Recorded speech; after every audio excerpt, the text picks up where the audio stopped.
So I'm going to read a Bengali poem first, only the first stanza, and Kali is going to read the English version of it from Gitanjali.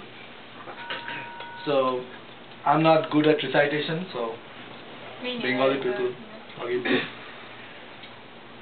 আমার একলা ঘরের আড়াল ভেঙে বিশাল ভবে প্রাণের রথে বাহির হতে পারবো কবে প্রবল প্রেমে সবার মাঝে ফিরব ধেয়ে সকল কাজে হাটের পথে তোমার সাথে মিলন হবে প্রাণের রথে বাহির হতে পারবো কবে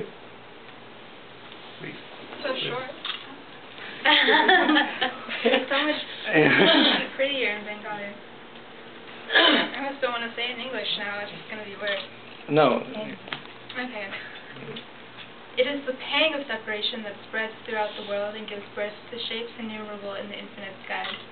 It is this sorrow of separation that gazes in silence all night from star to star and becomes lyric among rustling leaves in rainy darkness of July.